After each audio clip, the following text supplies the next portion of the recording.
abbiamo l'onore di avere la professoressa Lazzaretto che ci affronta un tema che in parte ha già affrontato negli anni scorsi, ma abbiamo chiesto di essere un pochino più specifica questa volta su un piccolo passo, diciamo, della storia del Veneto e d'Italia, in fondo, degli anni di piombo, diciamo.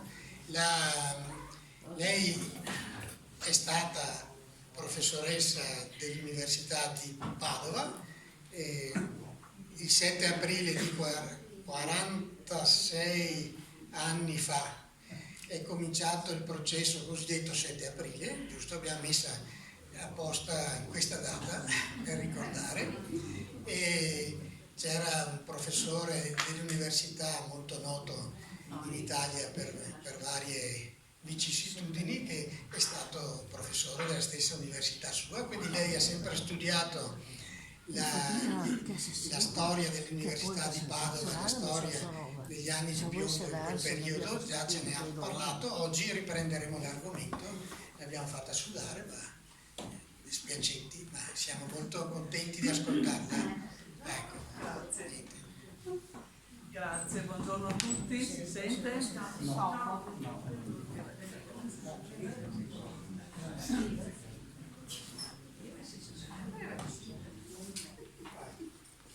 Si sente? No. Sabotatori, eccola. Allora, oddio, anche troppo. Troppa grazia, Sant'Antonio. Indietro il microfono un po' Pronto? indietro. Un po' indietro il microfono. Indietro. Pronto? Pronto? No. Andava bene. Bastava passare.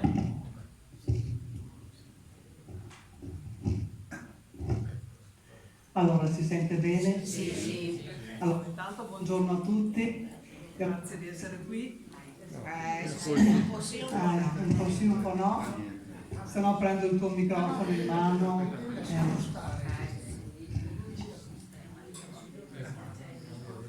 Pronto? Ecco. Novità qui tecnologiche. Allora, l'argomento di oggi ha un titolo leggermente diverso da quello che era nel programma, che era il mio, diciamo, originario, e cioè Gli anni di piombo a Padova, toni negri e il caso 7 aprile. Diciamo che non è un piccolo argomento, ci sarebbe materia per fare un seminario di 6 mesi. Se volessimo approfondire questo tema, che è stato molto molto importante per molti giovani e per una generazione di studenti e di docenti a Padova, e non solo a Padova, perché il fenomeno poi era italiano. A Padova è stato particolarmente importante. Allora, divido l'argomento in 3 parti, e cioè Padova, i fatti, toni negri e autonomia operaia, le idee, e l'inchiesta del 7 aprile e la parabola di toni negri, che da storica mi baso soprattutto sulle fonti, quindi qualche cosa magari ripeto rispetto alle lezioni precedenti, me le sono già dimenticate, ma credo che serva a fare una panoramica della situazione, che potrebbe essere anche comparata con altre università, perché avevo fatto ricerche anche a Genova, a Milano. A Genova c'era Enrico Fenzi, per dirvi, tra i docenti, che era un noto brigatista. Ecco. Allora, cominciamo dal clima padovano degli anni 70. Allora, gli anni 70, panorama generale, sono i cosiddetti anni di piombo, soprattutto la seconda metà. Continua, dopo Piazza Fontana, che è del 69, la strategia della tensione, e si alternano atti di terrorismo rosso e nero.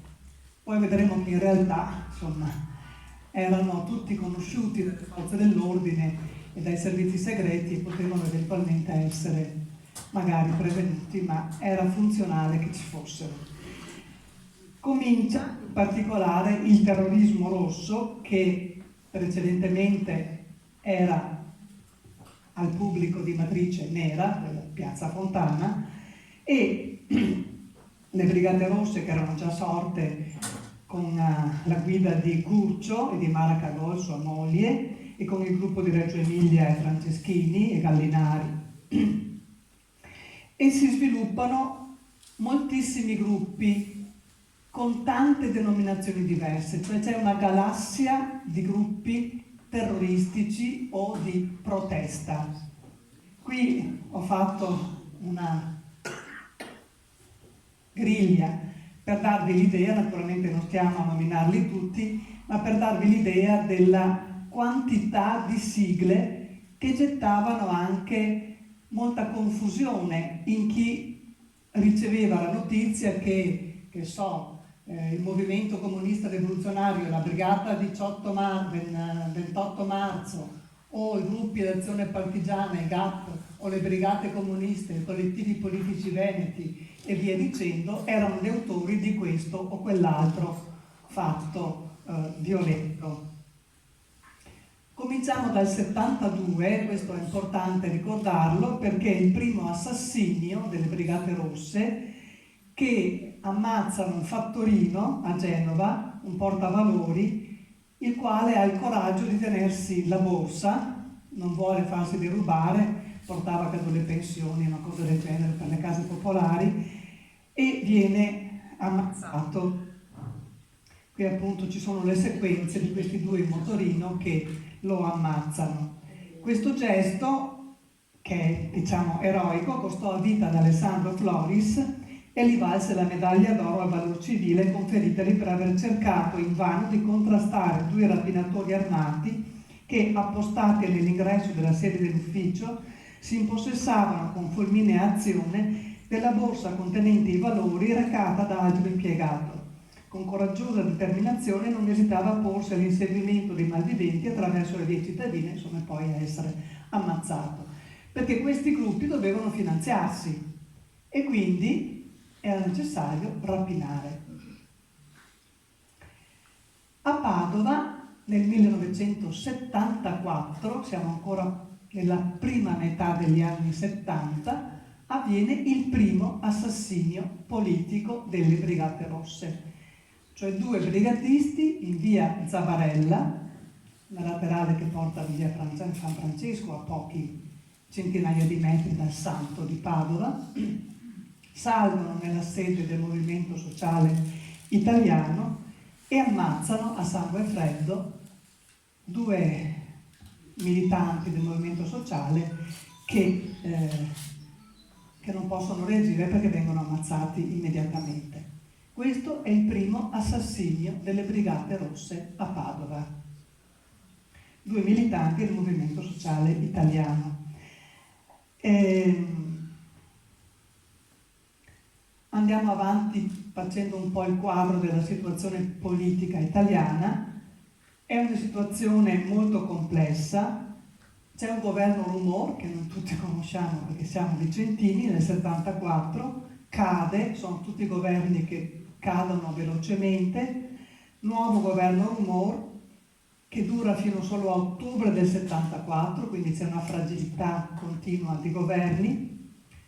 Aldo Moro riesce a fare un nuovo governo, ma continuano le violenze a destra come a sinistra, cioè l'Italia è un paese che viene continuamente terrorizzato da atti di violenza. Mettiamo a fuoco Padova nella seconda metà in particolare degli anni 70, e cioè dal 75 in poi. C'è un crescendo di violenze. Un primo episodio di guerriglia urbana avviene già fin dal 72 a Padova, quando militanti che escono da varie province, mascherati, armati di spranghe di ferro, di bombe Molotov, scatenano davanti alla casa dello studente di via Marzolo, penso che tutti quelli che conoscono un po' Padova si ricordino queste zone, una manifestazione molto violenta, e via Marzolo era trasformata in una base rossa in pratica. Un migliaio di persone poi 3 anni dopo, nel 75, occupano la mensa di via Marzolo, chiedendo il prezzo politico di 200 lire a pasto e facendo sparire, cito dalle fonti, forchette, cucchiai, coltelli e detersivi per un danno di circa 2 milioni. Questo è un po' l'aspetto folcloristico di queste cose, cioè alla fine si rubano le forchette e i coltelli. Nel 76 si susseguono occupazioni di facoltà, richieste di esami collettivi con attribuzione automatica del voto di esame. Cioè era una situazione che c'era a Padova, ma posso garantire, ho trovato i documenti, c'era a Genova, c'era a Milano, c'era a Bologna, c'era a Roma, cioè a Trento naturalmente, da dove parte, nel 68. Si vuole, ma nel 68 era molto diverso l'obiettivo. Qui si vuole distruggere il tipo di cultura che veniva impartito, perché siccome alla fine quello che viene distrutto deve essere lo Stato, non ci deve essere una cultura che formi i servi di questo Stato. Nel 77 il 77 si annuncia come un anno di fuoco. Beh, voi vi ricordate il 77, la manifestazione di Bologna del settembre del 77, in cui tra l'altro un ragazzo che viene ammazzato, lo russo.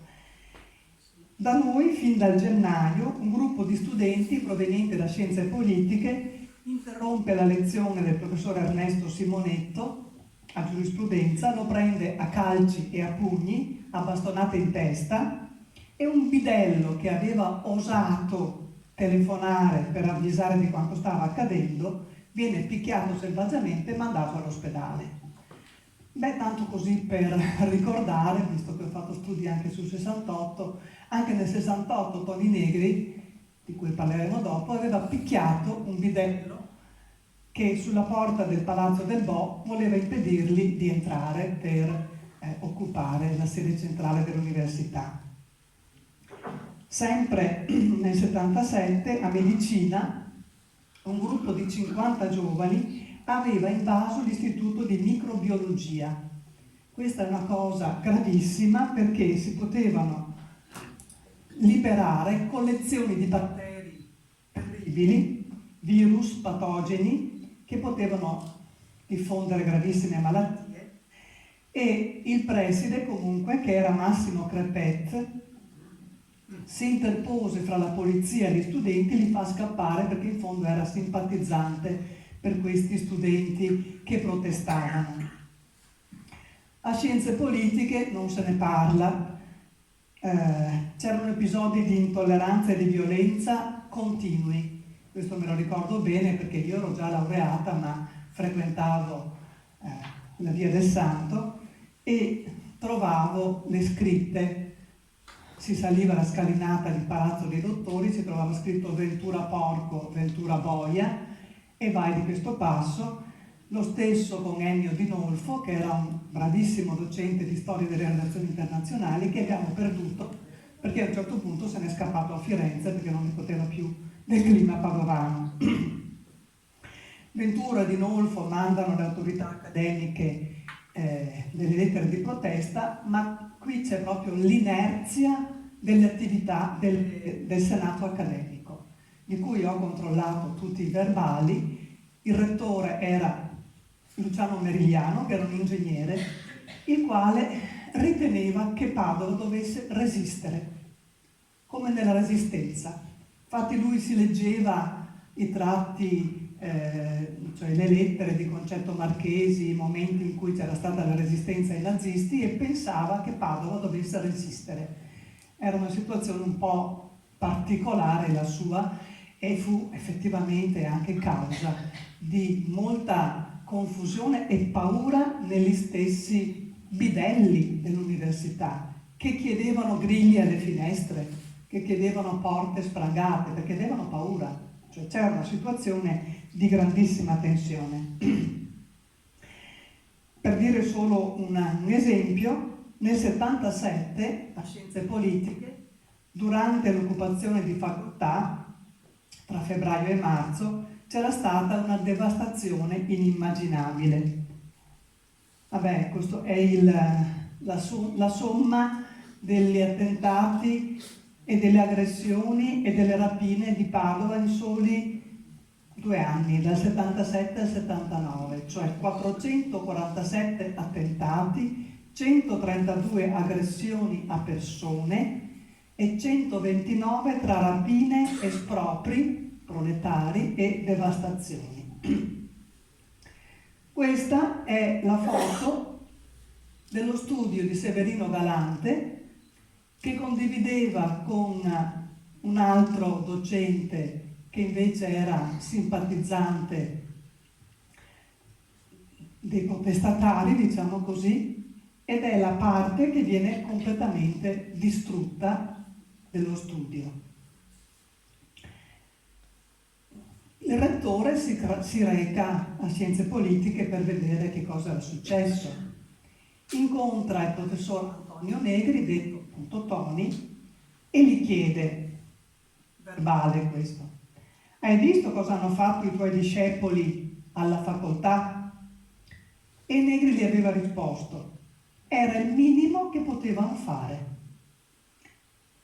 E d'altronde, anche a distanza di anni, Negri ha affermato nella sua autobiografia, che oggi non vi ho portato nella massa di libri che avevo raccolto stamattina, che a Scienze Politiche aveva messo in piedi una gioiosa macchina da guerra. Nell'opinione di Antonio Negri non era molto grave aggredire i docenti, come ebbe a dire poi in un'intervista rilasciata a Silvia Giralucci, la figlia di uno dei 2 missini assassinati in via Zabarella, l'altro era Mazzola e uno era Giralucci. Questa lo intervista per il documentario Sfiorando il muro e Negri dichiara: quanti sono i professori picchiati a Padova? 4? 5? Non mi capacito che la sacralità di Padova sia talmente grande che un professore non può prendersi uno schiaffo.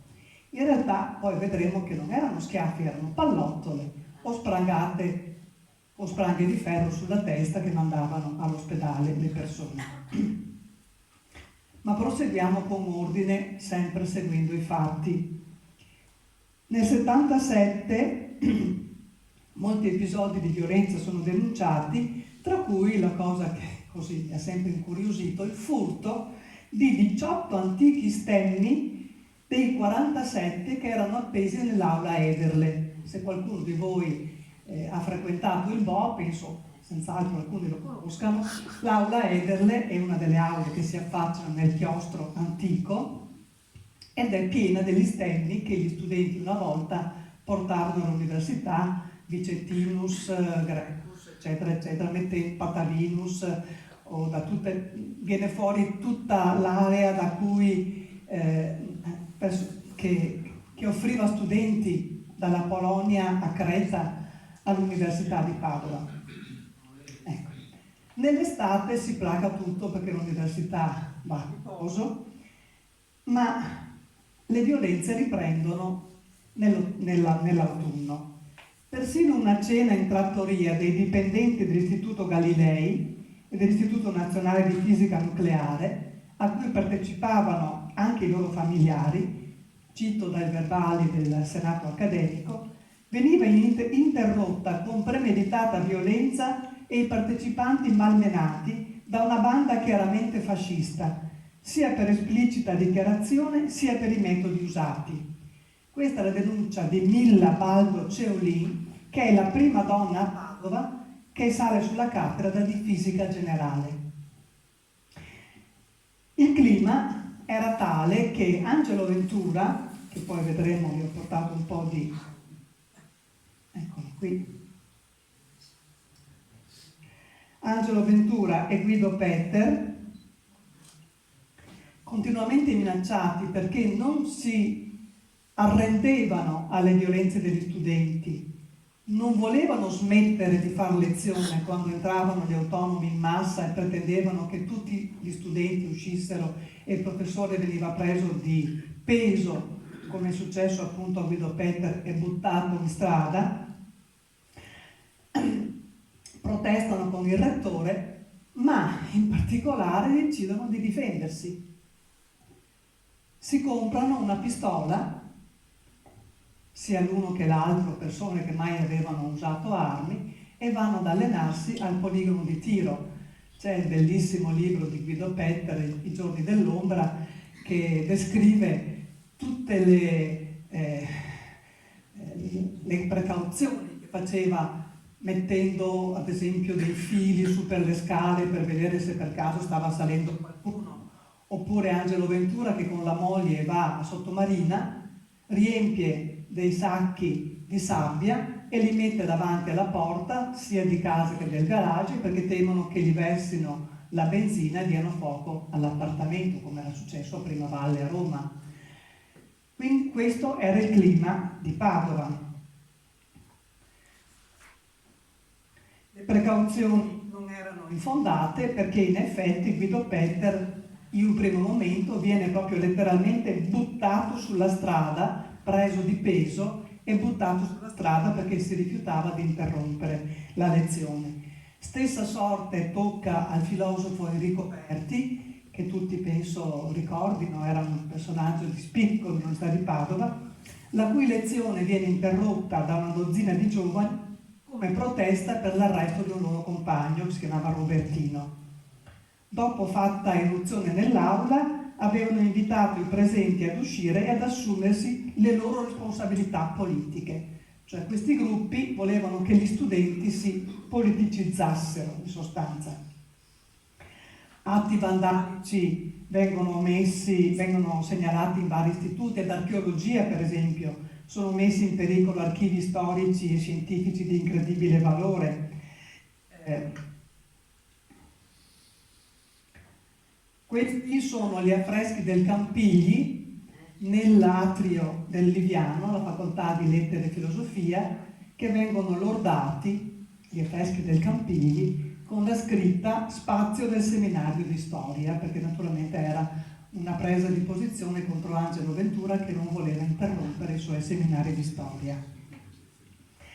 A Magistero, leggo sempre dal verbale del Senato accademico, il personale non docente chiedeva aiuto denunciando la grave situazione di insicurezza personale in cui era costretto a lavorare e chiedeva l'installazione di inferriate su tutte le finestre, rafforzamento per la porta interna del custode e una cassetta esterna per la corrispondenza, perché qualcuno non suonasse dicendo c'è la posta e così i bidelli dovevano aprire. Il preside di Magistero, che era Dino Formaggio, professore di estetica, dopo che le avevano sfasciato 2 studi, quello di Guido Petter e di Mario Zanforlin, che era il direttore dell'Istituto di Psicologia, e aveva visto sui muri scritte terribili, con furti poi di macchine da scrivere, ciclostili, fotocopiatrici, aveva deciso di chiudere la facoltà. Si tratta di terrorismo, asseriva il preside di Magistero, e non ci si sentiva tutelati nella incolumità personale. E in Senato accademico si accende una discussione feroce in merito all'idea di chiudere tutte le facoltà, ma il rettore non è di questa idea. Padova, secondo lui, doveva resistere. Il clima di tensione, vado troppo in fretta? Fermatevi.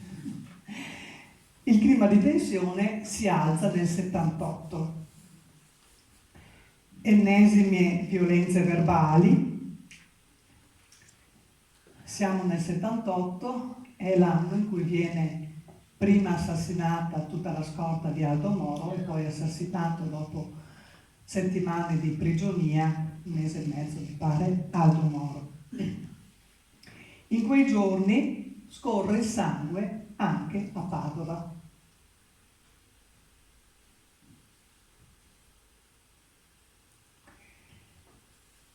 Il 22 aprile siamo proprio nel momento in cui Aldo Moro non è ancora stato trovato, non è ancora stato ammazzato, lo ritroveranno i primi di maggio.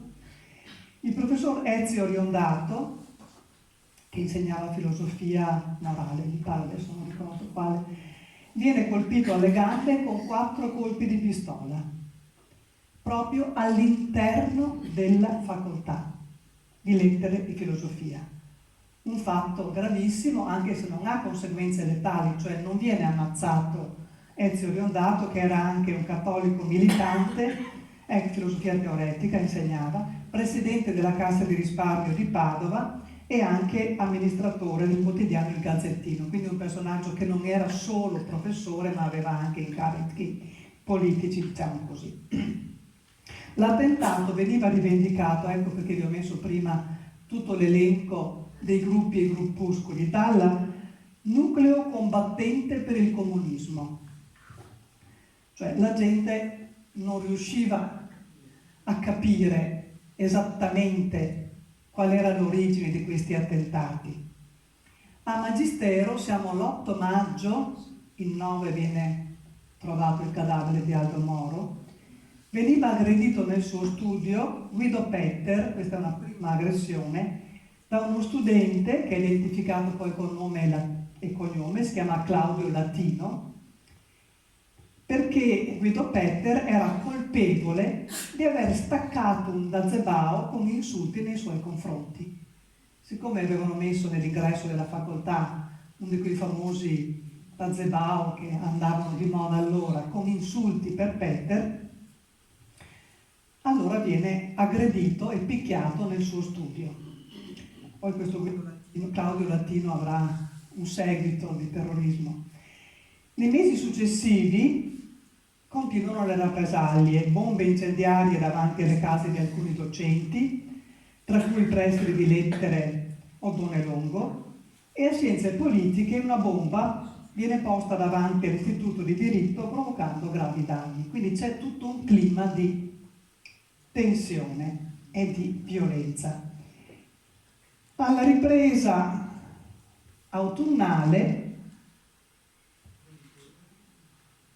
scorre di nuovo sangue nell'Ateneo.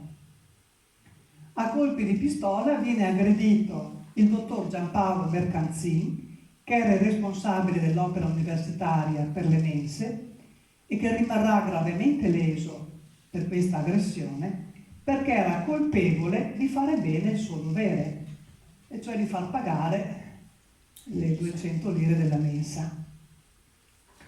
Il 30 novembre del 78 circa 60 persone, tra cui alcuni docenti, attenzione perché ci sono dei docenti insieme agli studenti, arrivarono a occupare il rettorato. Il gruppo pretendeva che il rettore firmasse un documento di protesta contro la politica del governo, cosa che Merigliano, il rettore, non intendeva assolutamente fare, perché non condivideva le richieste dei precari di essere immessi in ruolo ope legis, perché in mezzo alle proteste c'era anche il tornaconto personale. Qui bisogna anche fare un piccolo discorso che vede l'enorme espansione dell'Università di Padova, che in pochi anni non raddoppia, quadrupla, cioè da 5.000 studenti negli anni 50 passa a 30.000 negli ultimi anni 60, poi a 60.000 negli ultimi anni 70. E non avevano docenti sufficienti per tenere tutti gli insegnamenti, per cui moltissimi erano gli assistenti volontari che lavoravano gratis. Abbiamo trovato nei documenti che tenevano i corsi anche di ingegneria, insomma corsi di alto profilo professionale gratuitamente. Perché speravano che poi una volta entrati e appunto chiedevano di essere immessi in ruolo ope legis, cioè senza nessun concorso. Infatti poi fu fatta nei primi anni 80 una legge che mise dentro l'università oves et boves senza nessun concorso, ci siamo tenuti per molti anni. Nel frattempo continuano bombe incendiarie contro le automobili, le abitazioni dei docenti. Ecco, questa è, la volevo mettere prima, la macchina della mia segretaria di scienze politiche, che aveva una 112 e che viene incendiata nel cortile dove l'aveva parcheggiata. Quindi è una continua intimidazione. Perché questa signora a cui minacciano la figlia, aveva visto uscire dalla facoltà alcuni studenti col passamontagna e armati di bastone che erano andati poi in una via vicina, nella pizzeria Pago Pago, e avevano pestato i neri, perché appunto Padova era lo scenario delle lotte fra neri e rossi. Su questo argomento ci sarebbe da raccontare molto, perché c'erano stati scontri anche negli anni precedenti, perché si volevano impedire ad esempio i comizi di Almirante o di Covelli. Insomma, le guerriglie in città erano una cosa ormai abbastanza comune per tutti gli anni 70 a Padova. Intanto alle minacce fanno seguito i fatti. Il 14 marzo del 79, quindi siamo già dopo quasi un anno dalla morte di Aldo Moro e poco prima dell'inchiesta 7 aprile, siamo al 14 marzo, il professor Guido Petter, di cui appunto volevo mostrarvi prima la foto, una persona mitissima dagli occhi azzurri, che a 14 anni faceva il partigiano in Val d'Ossola, che a Milano aveva fondato una scuola di maestri per fare lezione ai figli rimasti orfani dei partigiani, che era stato il fondatore proprio della psicologia, della facoltà di psicologia a Padova, una persona stupenda. Viene aggredita mentre tornava a casa in bicicletta, dove andava sempre in bicicletta, da 3 giovani mascherati, armati di chiavi inglesi e martello. Prendo sempre dalle fonti, cioè non mi invento niente, è tutto quanto virgolettato. E solo mettendosi le mani sul capo, Petter, che era di corporatura esile, era riuscito a non farsi fracassare la testa. Il peggio soprattutto era stato evitato perché passava per caso di lì un tizio col cane e questo aveva messo in fuga quelli che lo stavano praticamente ammazzando di botte.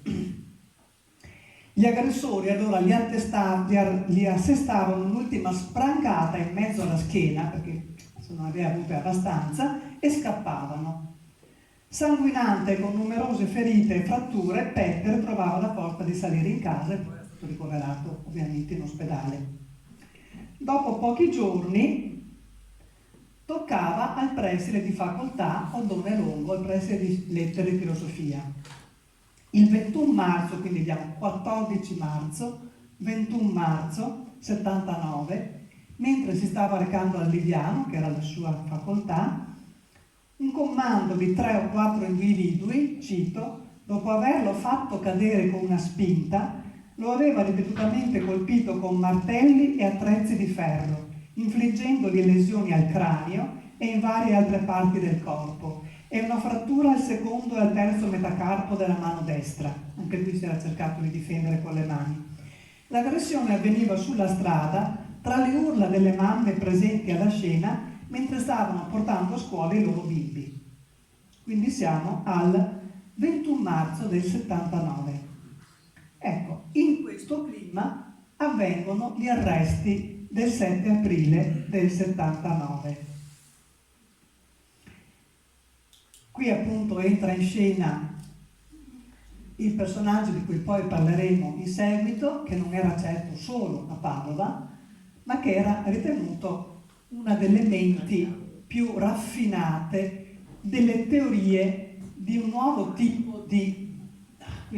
Allora, ci sono vari scritti di Negri, Il dominio, il sabotaggio, I libri del rogo, Goodbye, Mr. Socialism. Ho dimenticato il più importante, va bene. No.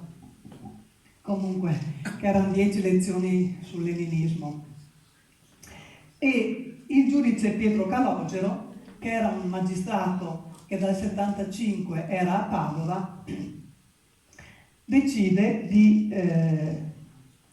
fare praticamente una retata, viene così chiamata, cioè l'arresto di alcuni docenti e ricercatori di scienze politiche, con l'elenco di tutti. C'è in questo libro di Naccarato, Violenza, Eversione e Terrorismo del Partito Armato a Padova. La cosa comunque non era soltanto padovana, ma sarà nazionale. Il 7 aprile, in primo luogo, ci sono 22 ordini di cattura emessi dalla Procura di Padova, fra questi alcuni docenti come Luciano Ferrari Bravo, Mario Dalmaviva, Alisa Del Re, che viene arrestata mentre ha letto con la polmonite e ha 2 bambini piccoli in casa, è stata una mia collega, Pietro De Spali, di cui parleremo dopo, Carmela Di Rocco, Roberto Ferrari, Ivo Gallimberti, Giovanni Battista Marongiu, Antonio Negri, Giuseppe Nicotri, Oreste Scalzone, Francesco Piperno, Emilio Vesce, insomma, non ve li sto a recitare tutti. C'è questa prima azione. Il 6 aprile Calogero appunto aveva firmato 22 ordini di cattura con l'accusa di associazione sovversiva. Un nucleo ristretto di questi che erano stati presi dall'ordine di cattura è accusato anche di concorso in banda armata. Lo stesso giorno il giudice istruttore di Roma Achille Gallucci spicca un mandato di cattura contro Toni Negri per insurrezione armata e per il sequestro e omicidio di Aldo Moro. Qui siamo in una situazione in cui qualcuno crede di riconoscere nella voce che aveva annunciato la morte di Moro al telefono la voce di Toni Negri. Poi si farà una perizia e ci sarà poi un brigatista molto più, a conoscenza di chi era stato veramente colui che aveva telefonato, che smentirà questa accusa. Ma questo è all'inizio il quadro. L'istruttoria prende le mosse da un'ipotesi inedita, e cioè la convergenza al vertice dei 2 maggiori poli del terrorismo rosso, Brigate Rosse e Autonomia Operaia di Padova. Cioè il giudice Calogero aveva ipotizzato che ci fossero 2 livelli, quello segretissimo delle Brigate Rosse, con la gente che entrava in clandestinità e che cambiava nome e che viveva quindi nell'ombra, e quello invece palese di coloro che facevano atti di violenza per, creare un clima che fosse propenso poi all'insurrezione generale. Il processo del 7 aprile diventa un affaire, e qui devo per forza usare la parola francese perché non c'è proprio una traduzione esatta in italiano. C'è un caso giudiziario su cui si rovesciano i ruoli tra accusatori e accusato, cioè praticamente viene accusato il giudice che accusa. L'affaire Dreyfus è, la precedente espressione con cui veniva ricordato un famoso caso giudiziario del fine 800, primo 900. Allora, vediamo comunque da dove parte l'ipotesi di Calogero. Avete pazienza? Vi sto annoiando? Allora, l'ipotesi di Calogero parte da un po' di fatti che lui mette insieme un po' alla volta. Ho fatto fatica anch'io a trovare il filo di questa complicatissima ragnatela. Allora, andiamo in primo luogo a Ponte di Brenta il 4 settembre 1975. Quindi siamo 4 anni prima. Che cosa succede a Ponte di Brenta? A Ponte di Brenta 2 carabinieri, l'appuntato di polizia, 2 poliziotti, vedono una macchina ferma. Si avvicinano, chiedono i documenti e per tutta risposta i 2 pensavano a un controllo antirapina, che questi qui fossero dei ladri che bisognava controllare, sparano a freddo e ammazzano il poliziotto Antonio Niedda. Io poi ho visto una tesi di laurea con la madre di Antonio Niedda presente mentre laureando raccontava la vicenda di suo figlio. Perché? Perché sparano? Perché i 2 che erano in macchina erano un brigatista ed ex di potere operaio di Padova, Carlo Picchiura, che poi verrà catturato dal collega di Niedda, e Carlo De Spali, uno studente di scienze politiche, esponente dei collettivi politici veneti. In sostanza, l'incontro tra i due era la prova del collegamento e dei contatti tra Brigate Rosse e collettivi politici veneti, cioè l'ipotesi di Calogero, cioè che ci fosse la parte segreta sotterranea e la parte alla luce del sole. Quindi gli inizi delle inchieste partono dal 75, proprio dall'anno in cui Calogero viene a Padova, che era poi il giudice che aveva scoperto le trame nere di Ventura, Freda, eccetera, di Piazza Fontana. Insomma. Altra cosa che di solito viene poco citata. 21 marzo del 77, dunque 75, 77, c'è una perquisizione in casa di Celestino Giacon, che faceva parte dei collettivi politici veneti, e viene ritrovata una circolare della commissione politica dei politici padovani, in cui si scriveva che lo scopo dei collettivi politici padovani, CPP, era costruire nuclei dei combattenti comunisti omogenei su tutti i problemi attinenti alla linea di condotta rivoluzionaria per la formazione di un blocco di acciaio granitico, eccetera, eccetera. Se volete ve la leggo tutta, comunque in pratica era una bandiera di guerra, cioè un volantino che diceva che bisognava formare dei gruppi granitici e molto organizzati. Quindi questo documento ritrovato in casa di questo Celestino Giacon confermava l'esistenza di un'organizzazione che univa gruppi diversi. Quindi era un altro elemento che faceva sospettare a Calogero che esistesse un legame tra CPP, collettivi politici padovani, e Brigate Rosse. Questa era la sua ipotesi, che poi non si rivelerà esatta, ma questa è la base di partenza. L'altro fatto importante è la scoperta dell'archivio di Antonio Negri. E lì Calogero, diciamo, fa un ragionamento molto semplice. Quest'uomo così raffinato, questa mente così lucida, non poteva non avere un archivio. Quindi doveva per forza scrivere quello che faceva, i collegamenti che aveva. Dove poteva essere? Non lontano dalla facoltà in cui Negri aveva lo studio. E in pratica Calogero fa delle ipotesi, scopre che proprio di fronte all'ingresso della facoltà in Via del Santo c'era la casa di un architetto, il quale poi si era dileguato, che aveva fatto parte dei gruppi di autonomia.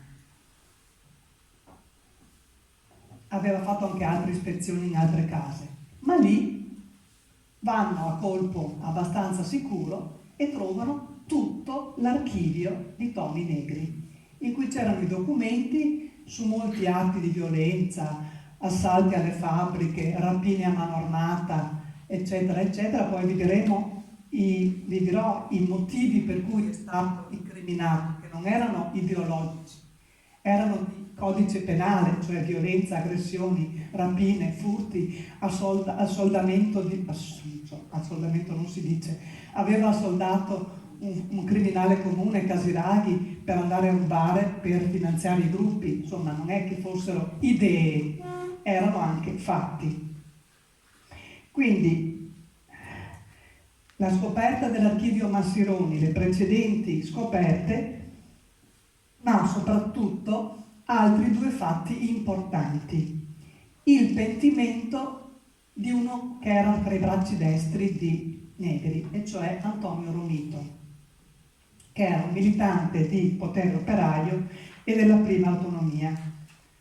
Antonio Romito, quando vede che viene assassinato a Genova un operaio, Guido Rossa, e il giudice Emilio Alessandrini, va in crisi di coscienza. Decide di dire quello che sa. Nel 79 arriva un'altra testimonianza, e cioè un altro colonnello di Negri, cioè Carlo Fioroni, che aveva partecipato alla costruzione delle strutture occulte di potere operaio e di autonomia, e poi aveva tenuto i collegamenti fra i gruppi armati proletari, GAP, e le BR, e altri gruppi europei e gruppi di malavita comune. Carlo Fioroni, e poi molti altri, vuota il sacco. Quindi Pietro Calogero ha molti elementi per decidere di incriminare Antonio Negri e altri, molti altri. Tra l'altro, piccolo fatto ma significativo, precedentemente, questo me lo ricordo perché mi faceva sorridere, era stata fatta un'irruzione dopo il 77, dopo i fatti di Bologna, la morte, si sente più, di Lorusso. Oddio. Ho fatto qualcosa di male.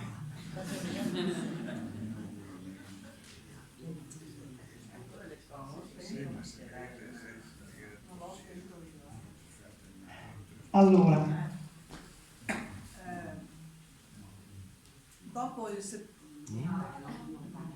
c'è la batteria scarica? Forse si è scaricata la batteria di riserva.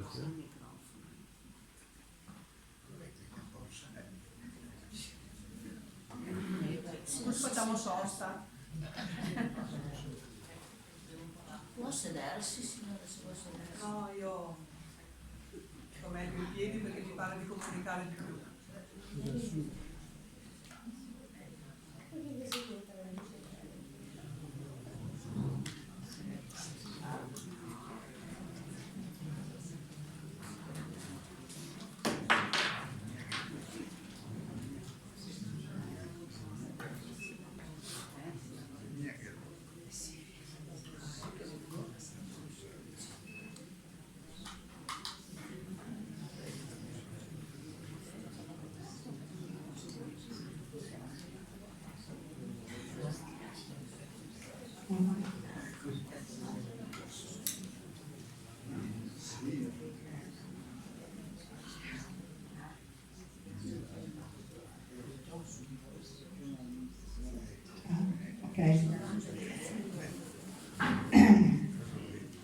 A Milano, dicevo, in casa di Antonio Negri, era stata fatta una irruzione dopo i fatti di Bologna del 77, la famosa grande manifestazione, eccetera, e si era trovato Antonio Negri insieme con un noto terrorista che era Bignami, Munier Bignami, il quale velocemente si mette addosso il Loden di Negri, ma Bignami era molto più piccolo e il Loden lì era molto grande. Dentro le tasche del Loden trovano documenti in bianco rubati a Portici, a Napoli, per fare documenti falsi per i compagni che avevano bisogno di identità fittizie. Diciamo che insomma ci sono molti elementi, ecco. Da quel momento poi, infatti, Negri comincia una vita raminga e scrive proprio negli anni dal 77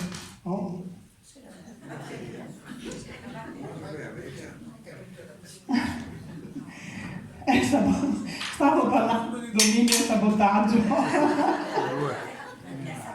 e l'orlo di Tony Negri che sta alleggiando su di noi. Scrive il dominio e il sabotaggio sul metodo marxista della trasformazione sociale. E guardate, è molto difficile il testo di Negri. Vi leggo soltanto uno dei passi più famosi, che è quello in cui parla, con toni d'annunziani, estetizzanti, dell'ebbrezza di calarsi il passamontagna. Vi leggo il brano di Negri, non sono io che l'ho scritto, quindi Se il linguaggio è difficile, così è. Nulla rivela a tal punto l'enorme storica positività dell'autovalorizzazione operaia, nulla più del sabotaggio. Nulla più di questa attività continua di francotiratore, di sabotatore, di assenteista, di deviante, di criminale che mi trovo a vivere. Immediatamente risento il calore della comunità operaia e proletaria tutte le volte che mi calo il passamontagna. Questa è la famosissima, espressione. Questa mia solitudine è creativa, questa mia separatezza è l'unica collettività reale che conosco. Né la felicità del risultato mi evita. Ogni azione di distruzione e di sabotaggio ridonda su di me come segno di colleganza di classe. Né l'eventuale rischio mi offende, anzi mi riempie di emozione febbrile, come attendendo l'amata. Capite? La passione, la forza, ma anche, come dire, un estetismo d'annunziano in queste parole. Non ho altri aggettivi per definirli. Ma vediamo alcune altre idee che erano appunto diffuse a Padova attraverso soprattutto i giornali. E partiamo già dai primi anni 70, quando nel convegno di potere operaio, nel 71 e poi anche nel 73, si scrive a chiare lettere che la lotta armata è immediatamente all'ordine del giorno. Questo già nel 73 al convegno di Rosolina, che è sulla costa, come sapete. Nel numero successivo di Potere Operaio, questa è all'inizio, nel 71, poi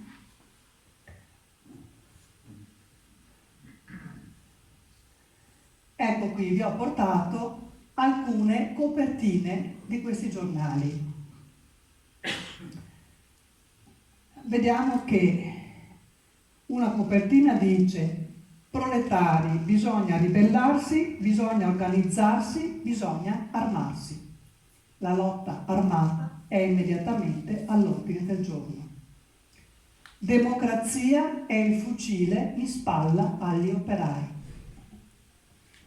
L'altro numero di Autonomia, che vedete fra gli altri, parla della linea di combattimento e parla delle azioni che si dovrebbero fare. Nello stesso numero si pubblicavano con grande evidenza i comunicati delle BR e dei GAP, i gruppi armati proletari, e passi di uno scritto di Lenin del 1905, che era intitolato Lenin sulla lotta armata, in cui si sosteneva che le azioni terroristiche, le rapine per finanziare il partito e la lotta armata erano opportune e necessarie, purché collegate con un movimento di massa. Io mi ricordo bene che ai miei studenti leggevo sempre alcune pagine del Che fare di Lenin del 1905, in cui si diceva che ci dovevano essere quelli che erano più, consapevoli, le avanguardie responsabili, che avrebbero dovuto trascinare poi la massa a portare alla ribellione. Ma eravamo nella Russia degli zar, che avrebbe poi visto in effetti la ribellione. Però questi militanti dell'operaismo, dell'estremismo operaistico degli anni 70 non erano i rivoluzionari russi del 1905, erano per lo più intellettuali di origine borghese. C'è un bellissimo brano di Miguel Gotor che racconta il ritorno a casa di uno di questi rivoluzionari che dopo aver fatto la rivoluzione torna a casa, trova la cameriera, trova la villa, la cameriera che chiude le tende e ritorna nella sua soffice situazione dopo aver fatto il rivoluzionario. E in effetti ne ho conosciuti di persona, perché non erano i ragazzi figli degli operai, questi facevano forse la manovalanza trascinati.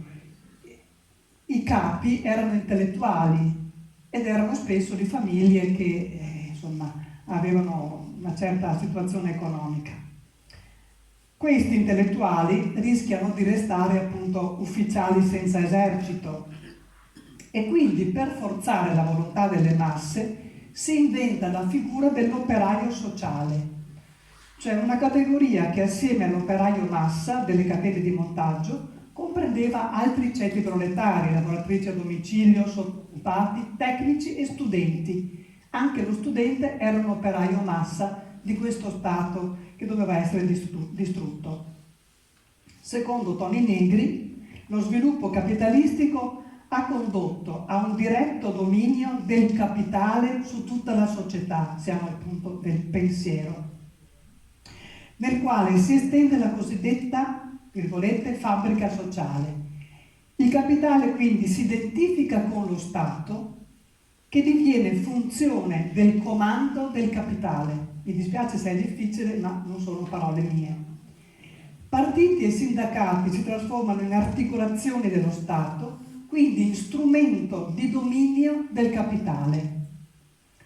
La lotta economica quindi diviene immediatamente lotta politica contro potere proletario che si esplica nella autovalorizzazione, cioè nell'appropriazione diretta della ricchezza che il capitalismo avrebbe già prodotto abbondante per tutti, secondo i bisogni, e nell'attacco contro lo Stato. L'esercizio del contropotere è così una sorta di insurrezione strisciante in atto. Sono tutte parole virgolettate. Il concetto di insurrezione deve comprendere quello di appropriazione, scrive Toni Negri, nel Partito Operaio contro il lavoro, che è pubblicato in Crisi di organizzazione operaia. Anzi, l'attuale rapporto di forza fra le classi conduce a trasformare il concetto di insurrezione in quello di guerra civile permanente. Questo nella Fabbrica della strategia, pubblicato a Padova nel 76. E sono le lezioni che tiene agli studenti nel 72-73 precedentemente. È un percorso ideologico che ricalca un po' quello del sindacalismo rivoluzionario ottocentesco, se ci pensiamo, salvo una maggiore raffinatezza culturale. Così, passando attraverso i brividi estetizzanti ed annunziani di Il dominio e il sabotaggio, eccolo qui, Toni Negri conclude la sua parabola ideologica con l'esito apertamente irrazionalistico di Marx oltre Marx. Cioè bisognava andare oltre il marxismo. Da queste impostazioni discendono la discriminante della lotta armata e il concetto che l'avversario va distrutto. Colpirne uno per educarne 100, se vi ricordate questa frase veniva ripetuta, e solo la pratica comunista può distruggere l'avversario. Nella conferenza di potere operaio di Torino del 71 già si diceva che l'insurrezione era la chiave di volta per aprire il processo rivoluzionario e il partito armato è immediatamente all'ordine del giorno. La lotta armata e l'insurrezione, che viene poi sostituita dal concetto di guerra civile lunga, sono le direttive principali. Cioè ci deve essere un'avanguardia che guida le masse e quindi il potere operaio e poi il suo erede autonomia operaia si ponevano con ambizione egemonica a voler guidare le masse verso l'insurrezione armata per distruggere questo Stato, perché è uno Stato male, uno Stato malvagio, che quindi va distrutto. Questa è una prima parte. Siete stanchi? Volete che facciamo 5 minuti di relax? Vado avanti? seguo quello che mi dite voi. Cosa faccio? Vado avanti.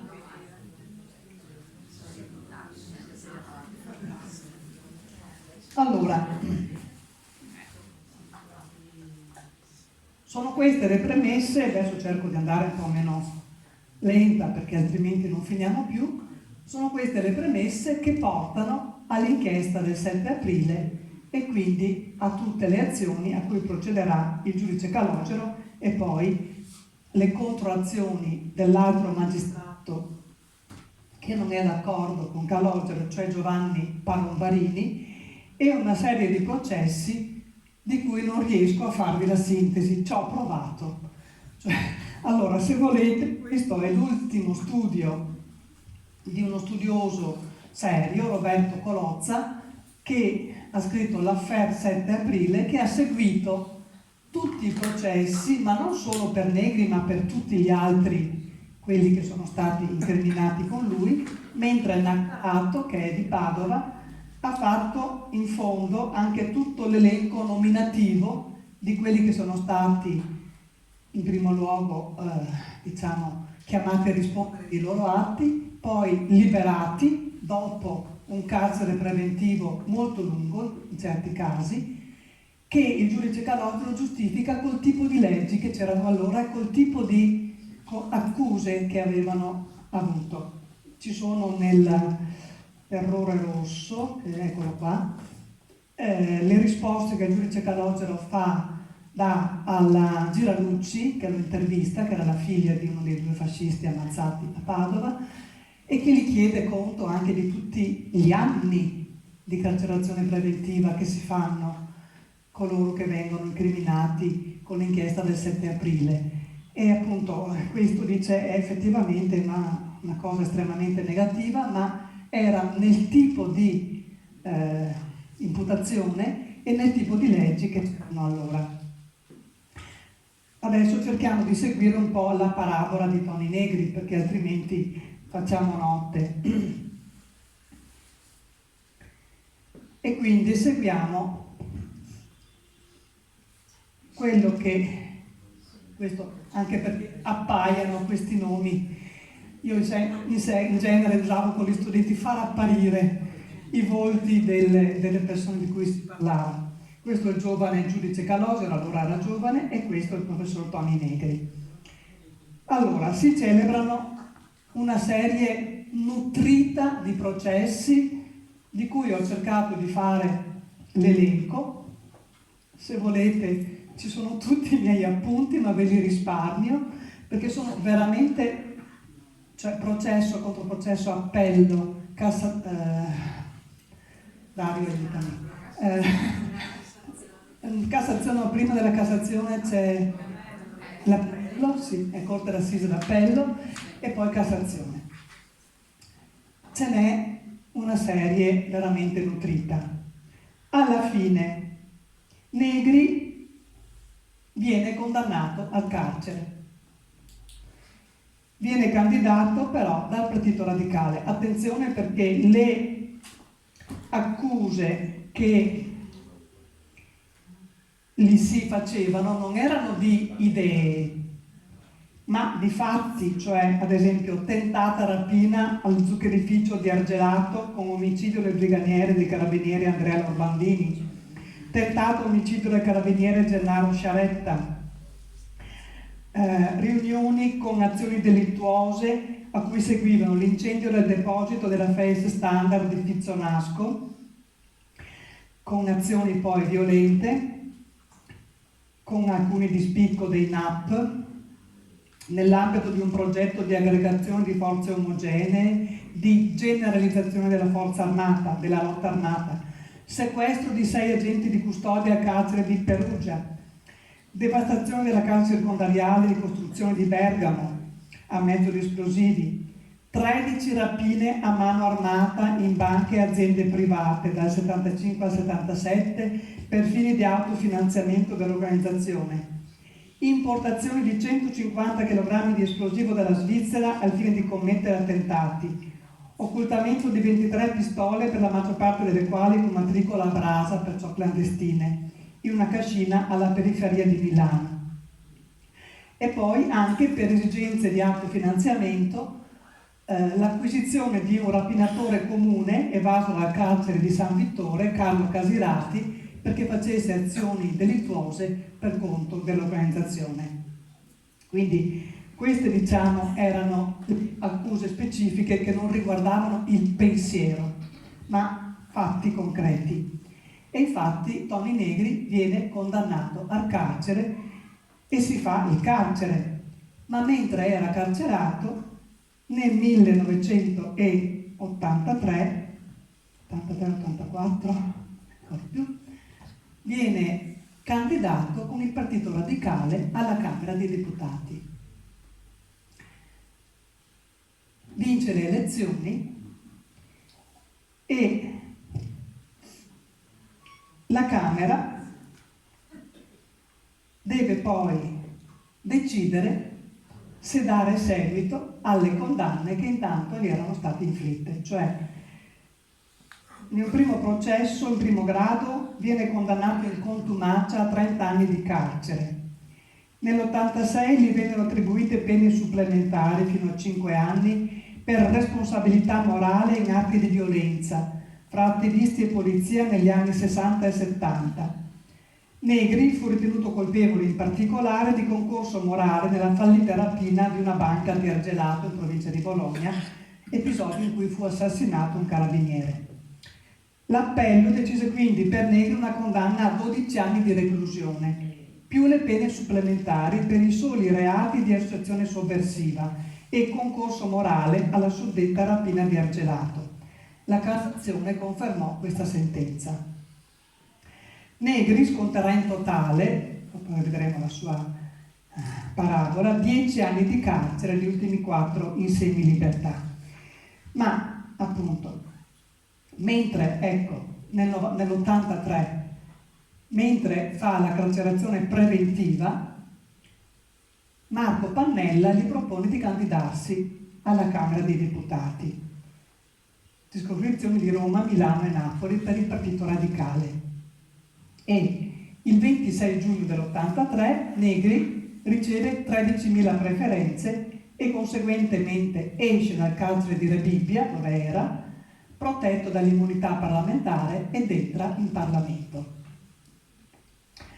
Ma nel settembre del 83, mentre alla Camera si discuteva l'autorizzazione a procedere contro di lui, e la Camera votò per il sì ma per un pochissimo margine, si astengono i comunisti e dei radicali mancano 11 voti. Quindi praticamente se i radicali erano presenti tutti quanti avrebbero votato per il no, ma Negri non aspetta la votazione della Camera e se ne scappa in Francia. Il 19 settembre Negri parte da Punta Ala a bordo di uno yacht. Il giorno dopo raggiunge Nizza con un traghetto dell'Isola Rossa, grazie all'aiuto di Donatella Ratti e Nanni Balestrini, e se ne va a Parigi perché quello che gli interessa è uscire di prigione. Pannella ci rimane molto male perché praticamente il Partito Radicale fa una pessima figura, ma Negri quello che voleva, ed è umanamente comprensibile, voleva uscire di galera. Nei processi che seguirono Negri era contumace, cade nel processo finale l'imputazione massima, cioè quella di insurrezione armata, e comunque è screditato, diciamo così, perché la fuga lo scredita. Comunque a Parigi vive tranquillamente protetto dalla dottrina Mitterrand, perché nel frattempo era salito Presidenza della Repubblica Mitterrand, che riteneva che in Italia non ci fosse una giustizia giusta e quindi dà rifugio e non strada molti latitanti perseguiti dalla giustizia italiana, fra cui Antonio Negri. Anzi, Antonio Negri, questo piccolo particolare, si lamenta perché continua a prendere lo stipendio da parlamentare, ma gli decurtano questo stipendio per le assenze che fa essendo latitante in Francia, e di questo si lamenta. questo, pagina 215 di Polozza, è documentato dalle fonti che riporta questo autore.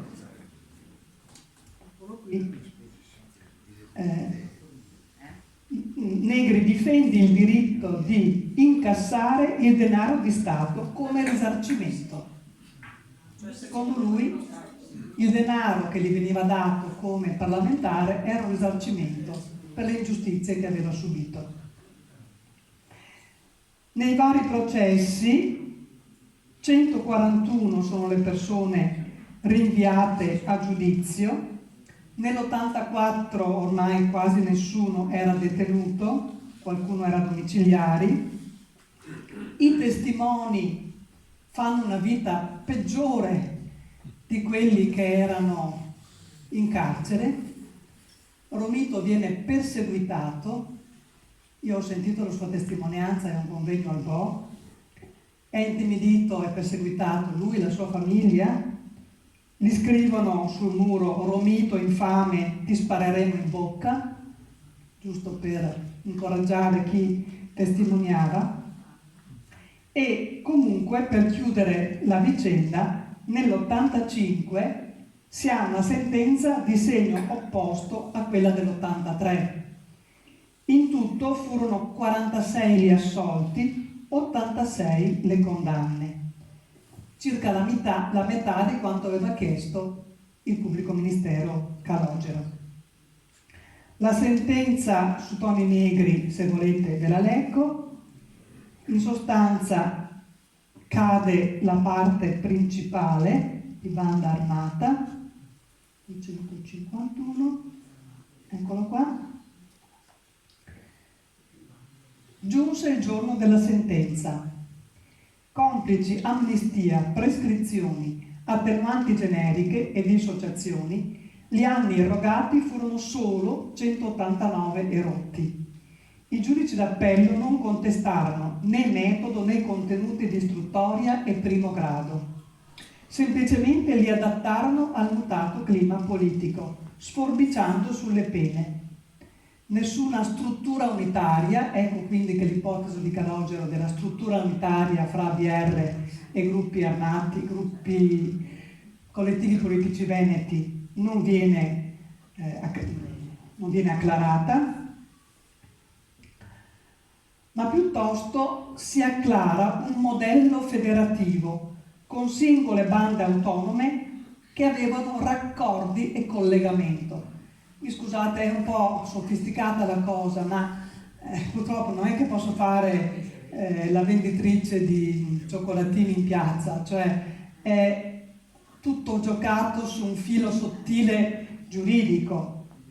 Comunque vengono assolti dall'accusa di insurrezione armata non per insufficienza di prove, come nell'84, ma perché il fatto non sussisteva. Che gli imputati volessero insorgere era indubbio, ma altrettanto chiaramente le azioni concrete messe in atto per raggiungere lo scopo erano inadeguate a configurare il reato. Caddero anche le imputazioni per il caso Saronio. Saronio era stato rapito e poi ammazzato. Le condanne per gli imputati maggiori, Negri e Scalzone, scendevano da 30 a 12 e da 12 a 9 anni. E dei reati specifici di cui era gravato, il professore Pradovano arrestò per i reati la condanna per i fatti di Argelato, cioè la famosa rapina nella quale poi muore un carabiniere. Assolti con formule diverse i vari Ferrari Bravo, Vesce, Virno, Novak, Castellano, Marnaghi. Insomma, il teorema Calogero era riveduto e corretto. Tonini poi, come voi sapete, tornò in Italia. E questo è un tratto umano che mi è così importante ricordare. Aveva nostalgia delle sue colline venete. Il 10 luglio del 97 torna in Italia e si costituisce. Aveva un residuo di pena di 3 anni e mezzo da scontare. Dal 99, dunque torna nel 97, nel 99 è in semilibertà. Nel 98 la Corte d'Assise di Milano confermò la condanna per reati legati all'autofinanziamento di Rosso, che era una delle riviste di autonomia, soprattutto rapine a mano armata, di cui era riconosciuto come mente. Nel 98 Negri comincia un lavoro esterno al Samaritano su una ricerca sul lavoro post-fordista e il carcere, cioè fa quello che sapeva fare, cioè l'intellettuale. Lontano dal cielo a scacchi del carcere, Negri andò in una casa di Trastevere insieme con una ulteriore compagna. Non vi ho raccontato tutte le compagne che ha avuto perché evidentemente aveva un grandissimo fascino sulle donne. Io ho visto una mia collega e quando abbiamo cambiato dei mobili a scienze politiche si è buttata sulla scrivania di Negri piangendo disperata perché dovevamo cambiare i mobili. Questo era un po' il fascino veramente. Ed era la figlia di Jacques Revel, che è uno storico che ho ben conosciuto, che era il presidente dell'École des Hautes Études in Sciences Sociales di Parigi. Dall'agosto del 99 entra in regime di semilibertà e soltanto nel 2016 l'ufficio di presidenza della Camera gli revoca il vitalizio, di cui fino allora aveva goduto come ex parlamentare, essendo condannato in via definitiva per reati che prevedono pene superiori a 2 anni di reclusione per delitti non colposi, consumati o tentati, per i quali sia prevista la reclusione fino a un massimo di 6 anni. Negri poi pubblica in 3 volumi un'autobiografia che ripercorre la sua vita da comunista, ce l'ho a casa, adesso non ve l'ho portata, in cui praticamente giustifica tutta la sua azione. Muore a Parigi e ne dà l'annuncio la compagna ultima Judith Revel il 16 dicembre del 23, aveva 90 anni, era del 33. Questa è la parabola del nostro, diciamo, intellettuale più noto del Veneto. Per concludere, cosa possiamo dire? Come tutte le indagini storiografiche, anche l'inchiesta di Calogero subisce correzioni in corso d'opera.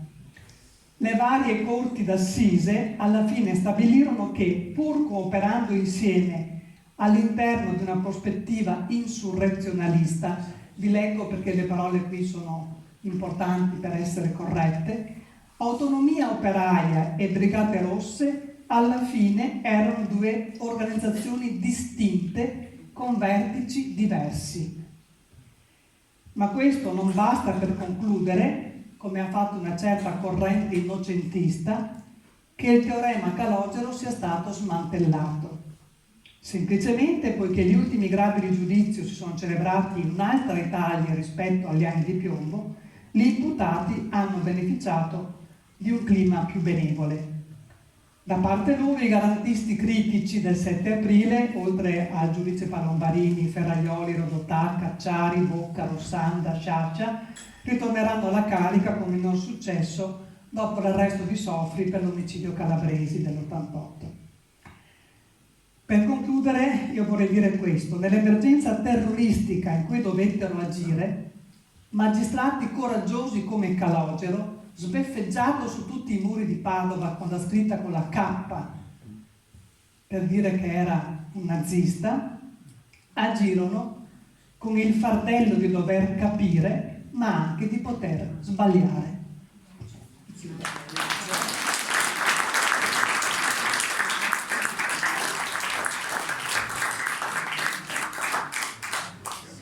Non so se sono stata chiara, comunque l'argomento era oscuro e vi posso garantire che non ho fatto facile trovare una sintesi. Adesso a voi. Grazie invece, grazie mille.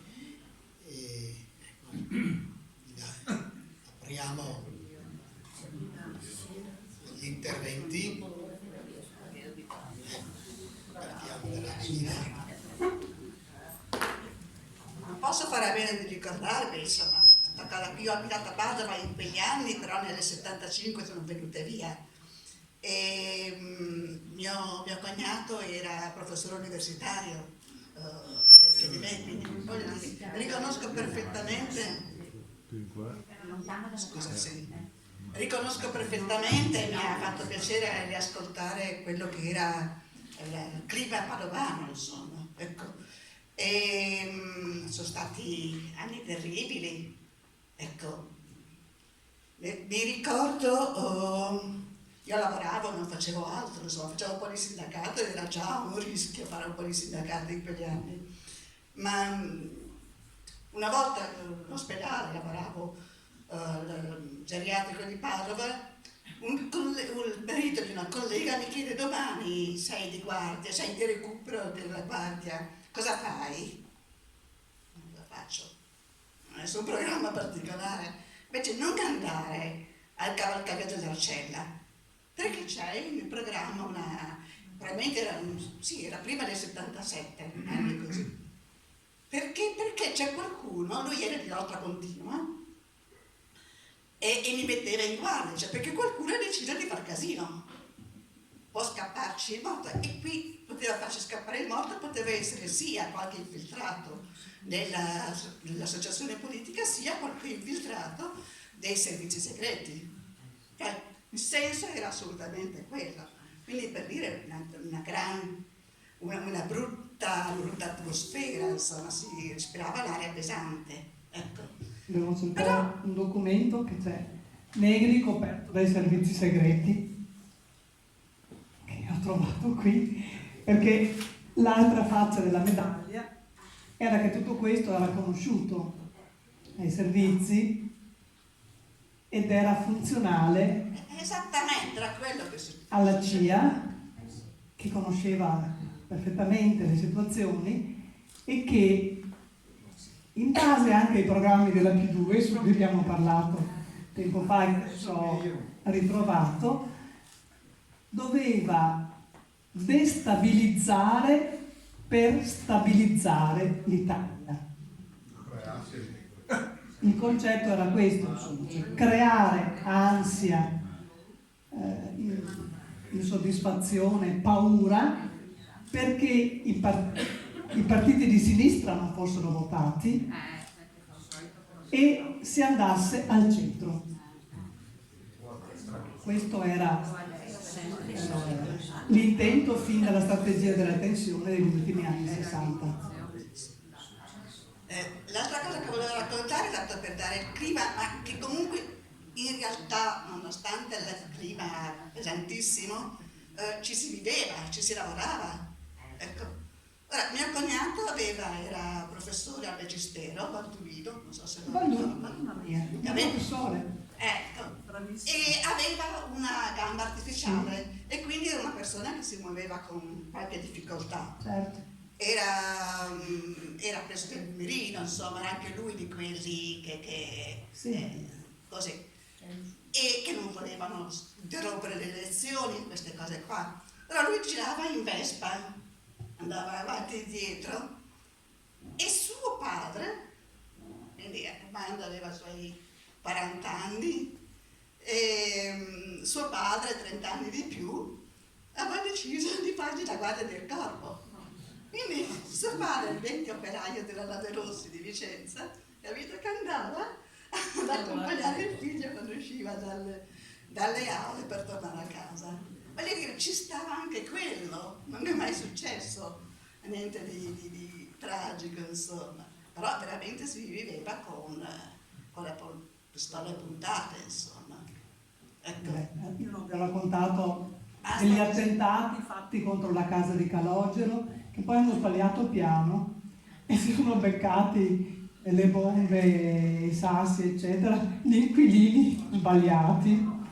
Cioè, e poi in quegli anni ci sono assassini famosi, insomma, cioè, non vi ho raccontato tutto il resto che succede in Italia, ovviamente.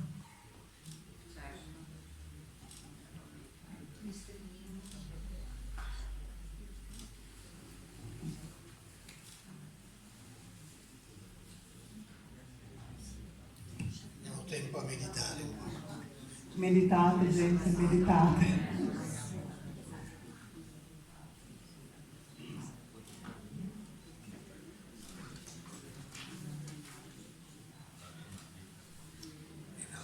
Evidentemente c'è poco da aggiungere. Ma c'è da aggiungere che tutto questo erano i piani della P2.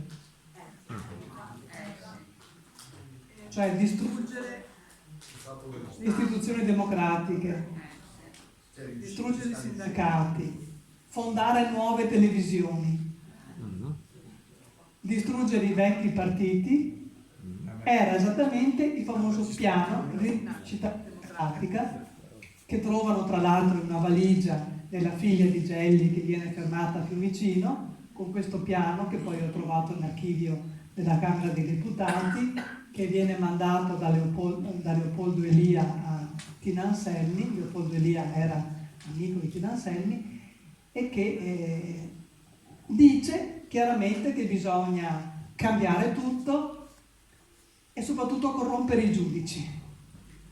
Prima dice che i giudici devono essere onesti e poi dice ma è importante che li corrompiamo perché in questo modo possiamo cambiare la situazione in Italia, soprattutto distruggendo i sindacati, cambiando i programmi delle scuole, molte delle cose, col presidenzialismo, e vediamo che la storia ci stanno riuscendo. Anche la divisione delle carriere. È giusto, c'era nel piano di rinascita democratica, adesso non me lo ricordo tutto, comunque se volete fra un po' esce il libro tutti in Anselmi in cui pubblico tutto il piano di rinascita democratica che comunque trovate in internet facilmente. Prego. No, sono stata qualche sera fa ad un incontro del fratello di Peppino Impastato, il quale diceva che anche l'uccisione Moro, il fratello di Peppino Impastato diceva che l'uccisione Moro e il terrorismo di quegli anni non era solo su spinta della CIA, come io presumevo, i servizi segreti, anche della Russia. Diceva, e questo mi ha stupito perché nessuno voleva questo compromesso, nessuno voleva... Allora, il KGB non voleva un partito comunista che fosse sciolto da Mosca.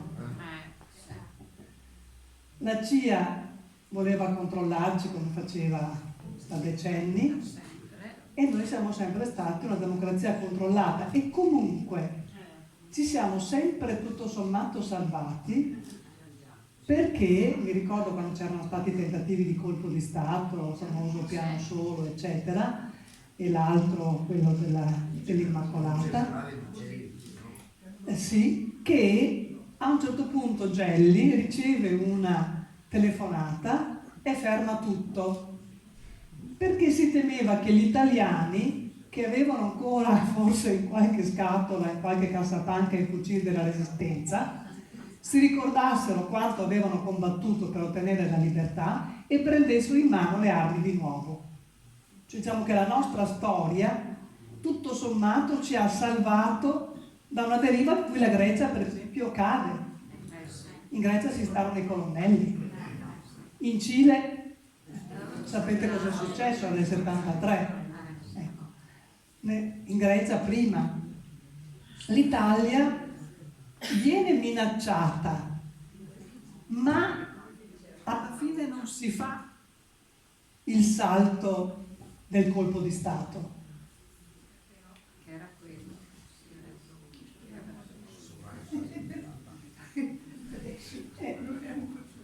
La storia di Peppino Impastato, lo stesso giorno in cui viene ammazzato Moro, viene ammazzato Peppino Impastato.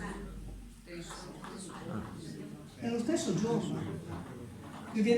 Cioè, una cosa, soprattutto quello di Moro, copre, perché ovviamente Peppino Impastato era meno famoso di Aldo Moro. E su chi ha sparato, le testimonianze sono sempre state, per Aldo Moro dico,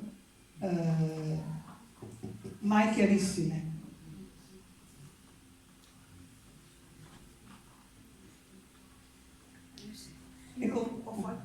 Ho fatto un po' il 68, avevo amici con me che partecipavano ad alcune manifestazioni ed erano figli di imprenditori, dopo sono tutti andati con Berlusconi, il guardafaccia del dopo.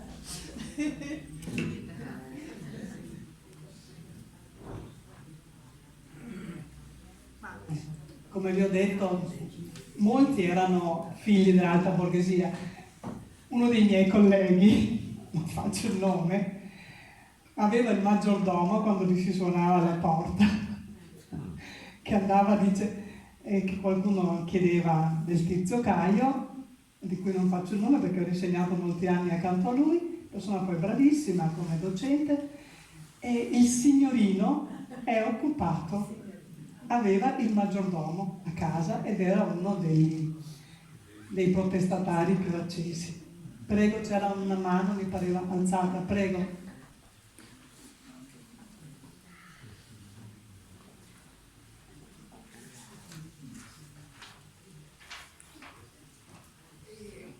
Desideravo esprimere un dubbio. Si sa adesso, se ne parla anche diffusamente, c'è anche l'informazione della Sette che fa documentari, che ormai questa realtà della collaborazione della P2 con la CIA, con i partiti di destra, con i servizi segreti, ormai se ne parla anche in maniera abbastanza frequente, però dopo tutto cade nel silenzio. Ci sono investigazioni anche riguardo a Berlusconi, ormai la figura e il personaggio di Berlusconi è abbastanza focalizzato ed è stato proposto come Presidente della Repubblica. Cioè, e questo non ha suscitato, oppure ha suscitato pochissime critiche ufficialmente, apertamente. Per cui tante cose si sanno, sono chiare, però si continua a portarle avanti, cioè questa ambiguità, cioè, e c'è un paese in scacco, insomma, noi siamo italiani da decenni in scacco, pure tante cose si sanno e sembrano anche abbastanza documentate. Adesso addirittura vogliono colpire la magistratura. Cioè, e le istituzioni che reggono dove sono? Perché i compromessi, le ambiguità, cioè, quelle si sanno, fanno parte di tutte le politiche, credo. Però noi ce le portiamo avanti da decenni anche, Per cui sì, i poteri stranieri che condizionano, però qua in Italia, cioè, come siamo messi a livello proprio di istituzioni, di politica, Eppure ci sono persone capaci, ci sono persone che... Non tutti sono capaci, non tutti, purtroppo.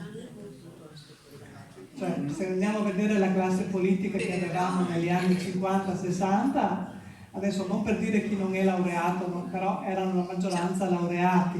Adesso c'è una massa di persone che andava in pullman a Lourdes e per strada ha ricevuto il miracolo e li hanno eletti al Parlamento. Per cui... Dopo un mio grande dubbio è anche quello dell'informazione.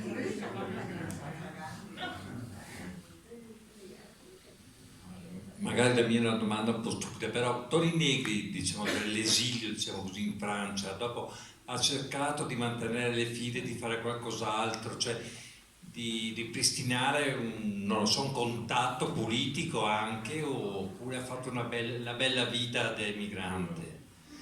Ma allora, lui ha tenuto i contatti con tutti, una volta nel fascismo erano di più fuoriusciti, adesso diremmo gli espatriati per comodo, perché così non hanno pagato.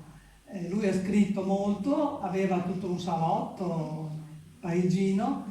Quando è tornato in Italia ha cercato di nuovo di incidere, perché ha cercato di fare conferenze. Io mi ricordo Via del Santo bloccata perché appunto c'era Toni Negri che voleva di nuovo parlare nella sua ex facoltà e il preside si è rifiutato e c'erano disordini in strada, io ero lì, insomma.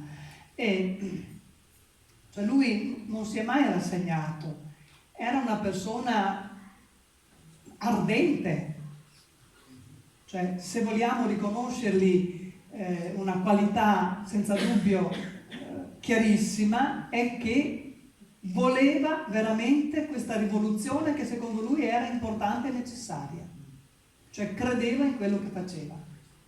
Questo anche a costo di colpirne uno per educarne 100. Infatti lui dice, è possibile appunto nelle interviste, che qualche schiaffo, questa gente, io ho parlato con Mercanzì, ha fatto anni di peregrinazioni negli ambulatori, negli ospedali per farsi curare le ferite, perché se ti sparano una gamba non è che poi il giorno dopo con un cerottino te la passi. Cioè lo stesso Peter Odone Longo, cioè chi è stato severamente gambizzato o pestato, cioè lì è di andare contro la persona usando la violenza, non perché tu sei un nemico, cioè se io sparo in guerra è un'altra cosa, ma perché tu sei un nemico, perché sei un servo dello Stato. Quindi chiunque poteva essere colpito. La signora che faceva il suo lavoro all'ospedale, il professore, ma anche il bidello, perché sei un servo dello Stato e questo Stato va distrutto. Cioè era tutta un'ideologia. Qui c'è ad esempio i discorsi che facevano, io ve li avevo anche portati, ma non posso. Il discriminante fondamentale, scrive Negri, è l'uso della violenza e della costruzione di strumenti organizzativi adeguati a questo livello di scontro. Cioè, queste sono parole, però poi in realtà ci sono anche i fatti. Lui materialmente non ha usato la violenza, non è andato a pestare, ma c'erano squadre di ragazzi che hanno poi rovinato la loro giovinezza, perché se andiamo a vedere tutti gli elenchi che portano a Carato dei giovani che hanno fatto le carcere preventivo, che poi sono stati alcuni condannati, molti scagionati, ricordiamoci 3 ragazzi di Tiene che sono saltati in aria mentre confezionavano una bomba con una pentola a pressione.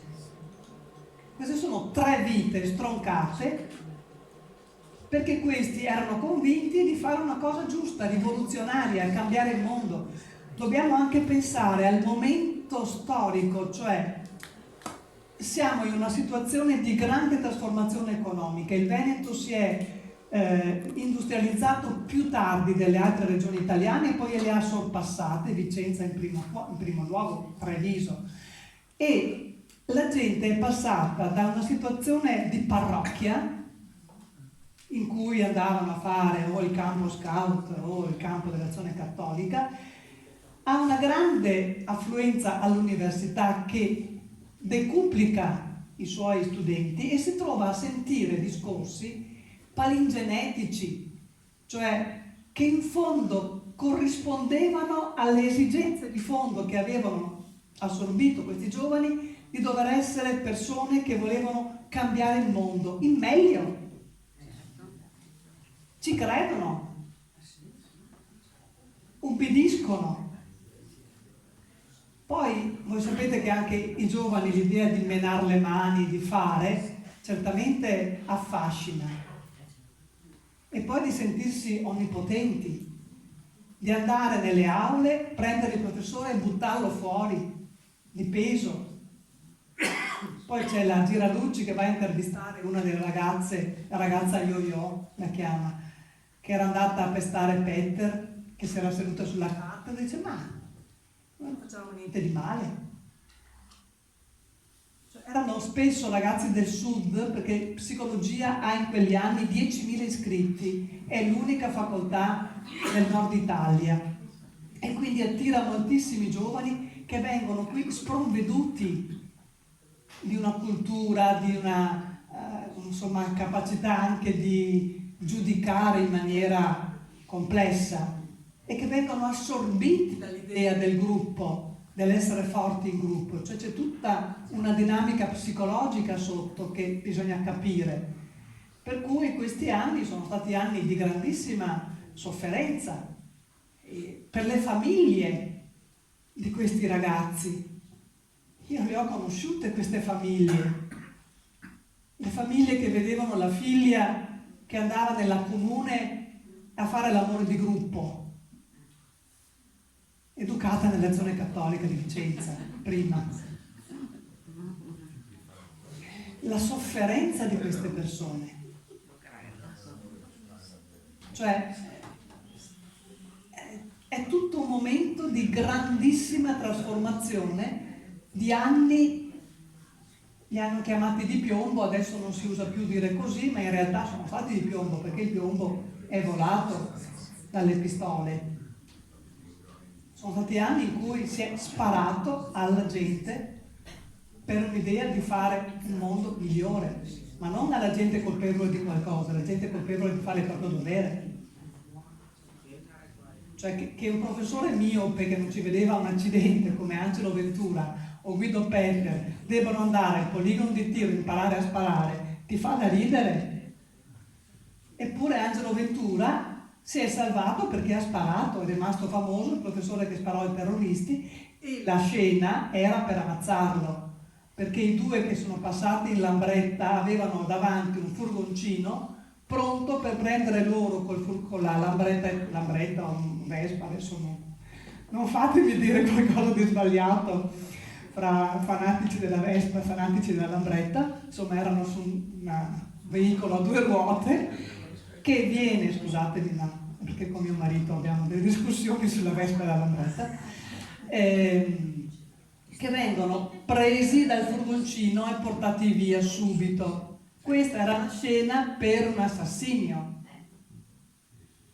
perché se era solo la gambizzazione non occorreva tanto apparato. Il fatto è che il professore mette giù le borse piene di libri con le quali andava sempre, perché era un professore che ai suoi assistenti, io ho fatto la sua collaboratrice, non chiedeva di fare le fotocopie, ce le portava lui, ce le faceva lui le fotocopie a noi che non eravamo nessuno, ok? Ecco, mette giù le borse piene di libri, tira fuori la pistola, spara anche lui, non li prende, ma intanto si mettono in fuga. Questo è nel settembre del 79, cioè poco dopo il 7 aprile. E la cosa continua nei mesi successivi, fino a che poi una volta insomma, si placa, ma la cosa prosegue. E questo era il clima che si viveva ed è stato un clima certamente, tra l'altro, molto omertoso dalla parte dei docenti e anche paralizzato dalla parte del senato accademico. Cioè questo ingegner Merigliano, persona bravissima, che pensava che Padova dovesse resistere e non chiude le facoltà. Ci sono gli studenti che mandano le lettere che dicono: qui di scienze politiche le ho trovate, ma noi vogliamo studiare, perché poi il nostro diploma di laurea non varrà altro che carta straccia se sanno che abbiamo fatto gli esami di gruppo col 27 garantito o col 30 garantito. Cioè la maggioranza degli studenti voleva studiare, voleva laurearsi, moltissimi erano studenti lavoratori, ma l'idea era quella di distruggere lo Stato imperialista delle multinazionali. Questa era la definizione che Deni dava dello Stato. La stessa cosa capitava a Genova. Sono andata a vedere i documenti, poi non ho più finito la ricerca, mi è spiaciuto, dell'Università di Genova, dove sparano i docenti in aula, a Milano ammazzano Galli in aula, docenti di diritto, e a Genova trovare scritto nei verbali della facoltà di lettere che cosa volevano, e uno di questi era Fenzi, che era poi un brigatista, ti faceva venire i capelli dritti sulla testa, cioè niente tesi, niente esami, niente di niente. Bisogna distruggere tutto quello che c'è. L'istituto di storia dell'arte distrutto. Cioè, ti sembra impossibile, eppure ci credevano. Bisognava distruggere questo Stato nato dalla Costituzione, dalla Resistenza, adesso celebriamo gli 80 anni, e invece bisognava distruggerlo. Loro non sapevano che i piani della P2 erano proprio questi. ci credevano in questa rivoluzione. Era una religione, come lo fu il fascismo, come lo fu il nazismo, cioè credere ciecamente in fondo è aderire senza sospettare, perché altrimenti non rischi. I ragazzi di Tiene che fanno la bomba non avrebbero rischiato di saltare in aria. Erano 3 ragazzi giovanissimi, uno era Graziani che era nipote, non mi ricordo bene, del mio vicepreside, quell'anno insegnavo a Schio. Voi capite, tutti questi che hanno pagato poi. Quindi è una stagione molto complessa della nostra storia, che mi è stato veramente difficile poter, diciamo, dire in poco tempo, perché bisogna leggere tutte le loro parole e quello che scrivevano per capire a fondo il pensiero. E comunque, se anche lo leggevi, io mi ero sognata, sono stato a casa tutto il libro 10 lezioni su Lenin, era difficilissimo capire quello che scriveva Toni Negri. Era in effetti una mente raffinatissima, e comunque io credo che moltissimi dei ragazzi che lo seguivano non capivano quello che diceva, capivano che bisognava muovere le mani, che bisognava battersi, e andavano.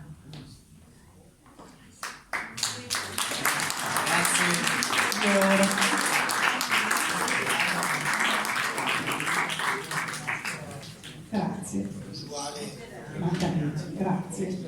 Libro di storia. Grazie. Grazie. Grazie. Ed è una storia del ritorno a casa dopo Bene.